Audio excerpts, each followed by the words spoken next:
Hello, this is Dave Sugarbaker, and today is the 9th day of June, 2024. And I found in Proverbs a bunch of stuff about communication that I'd like to share with you, and then I'm going to talk about communication. Sin is not ended by multiplying words, but the prudent hold their tongues. And again from Proverbs, the words of the reckless pierce like swords, but the tongue of the wise brings healing. Or again from Proverbs, a gentle answer turns away wrath, but a harsh word stirs up anger.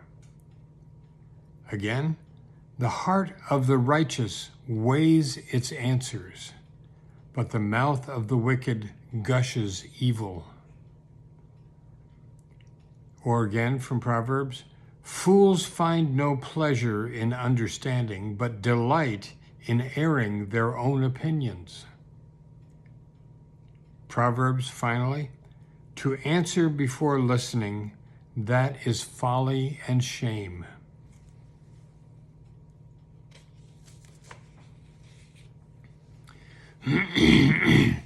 We both went to the chiropractor Wednesday. Both of us have been spending days working on our shower remodel project, and much of it was work at the floor level, and so we were both seriously bent over for long periods of time. But there's light at the end of the tunnel, or in this case, there's light at the end of the shower. It's going to be done at some point pretty soon. After we both had our chiropractic adjustments, I suggested that we go to a local establishment for some breakfast. We placed our orders and sat down to await delivery. We had time then to observe other groups of diners. There were about 10 tables in the place. One table had a mom and a dad and a beautiful 4-year-old girl. And this little girl was excited to be in a new place for eating. She played with the salt and pepper shakers. She played with her stuffed bunny who had its own seat at the table.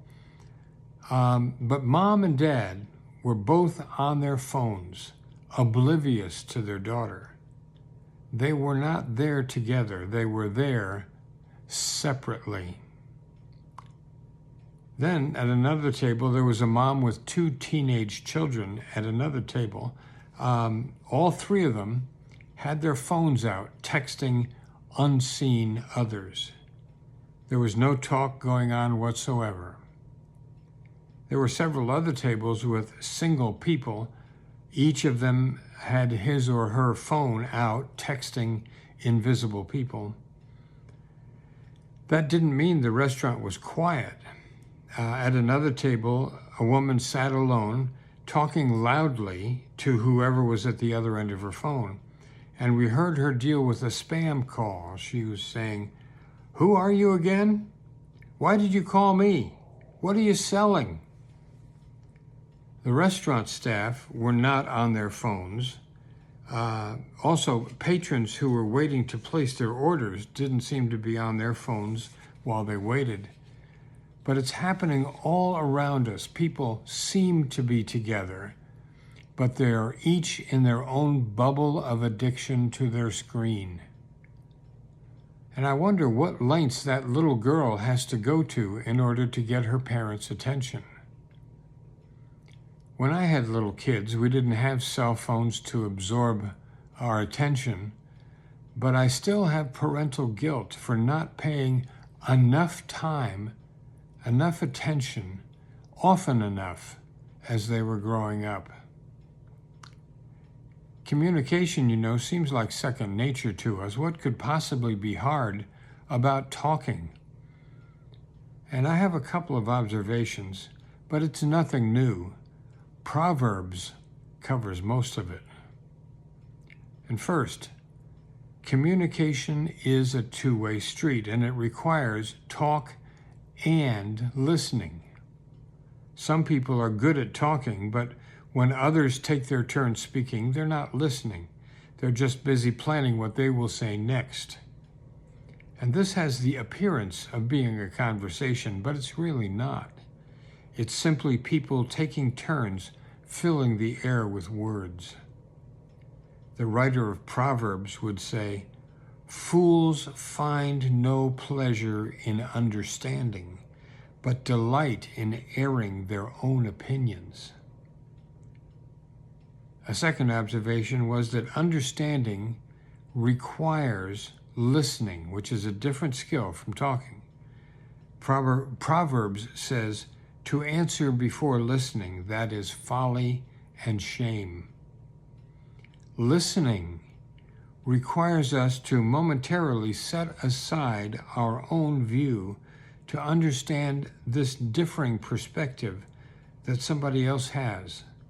Speaking, on the one hand, requires self-understanding, but real listening requires us to put our perspective on temporary hold, to really hear what the other one has to say.